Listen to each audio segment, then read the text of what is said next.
Okay, so I know I made a video about this cartoon about 3-4 years ago. That video was really bad, so this time I'm gonna remake it with more jokes, more information, and best of all, more piano. So without further ado, let's piano it up.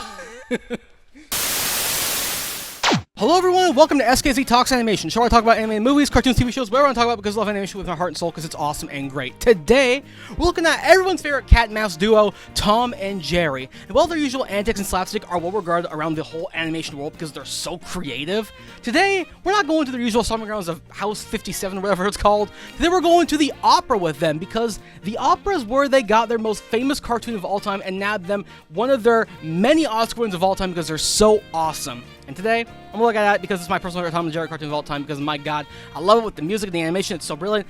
Let's not waste any more time. Let's jump into it. Let's take a look at the 1947 classic, the Cat Concerto. Oh yeah. So the funny thing about me is that I didn't really grow up watching a ton of Tom and Jerry. Like, I saw bits and pieces of cartoons, but didn't really watch a full thing and didn't really appreciate them until, like, my later teen years. So now watching this now, I love them. Like, just the fact they were able to pull off such a grand legacy with silent cartoons is great. And Cat Concerto is top tier. I love it. If you haven't seen it, watch it because it's so good, man. I love it. The opera. I haven't been to the opera. Is it good? Is it bad? Is it boring? I don't know. Well, tell me down below. I might go to the opera one day and see how opera-y it is. I don't know. Yo, there's Tom. There's Tom the cat. Yes, in case you don't know the difference, Tom is the cat and Jerry is the mouse. Don't worry, they are interchangeable, sort of, but that's the distinction. It's okay. It's all good. Where did Tom get his suit from? Is there a cat tailor in Tom and Jerry Land? I don't know. Tell me, where did he do that? I need answers, man. I need answers. Now, I'm not really, like, the biggest classical music guy out there. Like, I appreciate it a lot, but I can't play anything. Like, if you give me, like, a piano or, like, a drum, I'll be like, what's this? I can't do it. But I appreciate it for what it is. You know, I can't play anything. It's fun. It's good stuff. Now, while most Tom and Jerry cartoons typically don't have any dialogue, I think the max is, like, maybe from, like, side characters and all that. The fact that this cartoon only has classical music as its audio backing track is really interesting. I feel I wanted to see a lot more animation do that. Like, as I know, like, Looney Tunes did stuff like that, and of course Disney did a lot of that.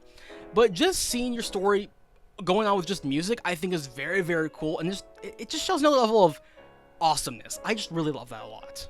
And there's Jerry sleeping in the piano. Why are you in the piano? You should know that that's not good for your mouse back. I don't even know. You know, if you're gonna ask me, pick between the side, Tom or Jerry, I'd be on Tom's side because Jerry is usually the instigator. And while you might say, oh, well, Tom's the predator, he wants to eat Jerry.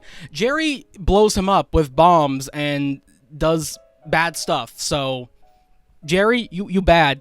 Cancel Jerry right now. Ooh, and the slapstick begins with the grand piano, the most violent instrument of all time. You might not think you'd get that much slapstick from a piano, but oh boy, they do some things. Things I can't unsee. I don't mention it in the Daffy Duck review, but, like, the colors in these cartoons are simply phenomenal. Like, the green here, the black of the piano, even Tom's suit. It all matches so well, and while, you know, some things might be more important than others, the colors, man, if you don't have good colors in the cartoon, you're done. But basically anything in the Golden Age is great. I love it. Mwah. Crystal clear. Oh, no, Tom, Jerry, shit. Even I'm confusing them. The mouse guy, don't do that. Oh god, I could feel that, oh my god, that pain. Ah. Oh no, oh god, Jerry has the scissors, oh god. I don't like I like scissors, but, like, I don't like seeing this like that. Like, I've had finger injuries beforehand, so that just, no, It's great music, bro. What can I say? I love this track. I don't know what it's called though, but it was used in many things, like some Disney and especially a Looney Tunes short, which I don't remember the name of, but had Bugs Bunny in it. So this is a really great short, really great music. I love it, man. Top tier stuff. No, Tom, don't climb in the piano. There's nothing in there except strings and piano parts. I've never really seen the inside of a piano in real life. Does it look like that? Is that accurate? I don't know. I guess I'll need to go to the piano repair shop to figure it out. Now, while we could talk about all day about the Looney Tunes' big legacy, Mickey Mouse's legacy, Tom and Jerry's legacy is very interesting because, yes, they're still relevant in today's age, but I feel like they've had a bit of a slower spot in trying to get up there because, yes, they had the classic shorts from the 40s to the 60s, and while those did really well, The later half of the 20th century was a bit of a mixed bag for them. Like, they did have compilation shows that package a lot of their old cartoons for TV, and that was big for the time. That was amazing. And they did try and do stuff like Tom and Jerry Kids in the 90s, which was an attempt. And even some of their other characters like Droopy and all that did manage to go ahead and break out like their side characters. Tom and Jerry didn't really have that much of stuff. I mean, they had movies like, which nobody talks about, but I mean, they haven't really had the same kind of success that Looney Tunes had, even after being bought by Warner Brothers in the 80s or 90s and being part of Cartoon Network as its starting lineup. Most people just remember Bugs Bunny and all that, but I personally think that Tom and Jerry has a great legacy, honestly. Like, if you want to see some classic chase formula stuff, go and watch Tom and Jerry. I don't care if they're kind of seen as sort of A- type cartoon characters today. I love them. They're great. And personally, I feel like they deserve way more love. Like, give us another movie that's actually good. I don't know. I just like them a lot. But even then, their legacy is still at least upheld to some degree. And you know what? I appreciate people who are trying, but we need more. We need more Tom and Jerry action. Please. Damn, look at Tom go. My God, he's such a piano master. I wish I could play piano. I tried in, like, grade school. Didn't really work out, which is why I'm here, which is why I have a piano here that doesn't work.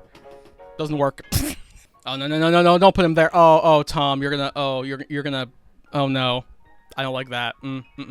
He's going up. Tom is Spider-Man confirmed. My God, he has some strong feats. You know what? I feel like Jerry deserves this. Jerry really deserves what's coming to him, because he tries to blow up Tom on a daily basis. I think he deserves this. You know what, Tom? You go. Use your magic piano skills that have arms. That is something, all right? Just look at this animation. Like, my God, look how fluent this is with the piano things. Like, this is gorgeous. Like, it really shows that, like, if you want animation to be really good and really, like, smooth, it has to take time. You have to be perfect with it. This animation, oh my God, I love it, man. They don't make it like this anymore. I love it, man. Bring back 2D. Bring back 2D animation, please. Tom's like, they're a ghost? Oh my God, is my piano haunted? Now they're just dueling. Dual piano monsters. Yu-Gi-Oh, pick that up. Oh, and he's gonna do it? No, he's like, what? I don't know. My God. What a classic. What a great short. Am I still gonna listen to the classical music? Maybe. We'll see. I don't know. I mean, is it on Spotify? Hashtag Mozart? I don't know. Now, when you talk about, animation directors, a lot of people think of, like Walt Disney and Chuck Jones and Robert Kimpton and all that. But people sometimes don't realize that the big directors for Tom and Jerry were actually William Hanna and Joseph Barbera.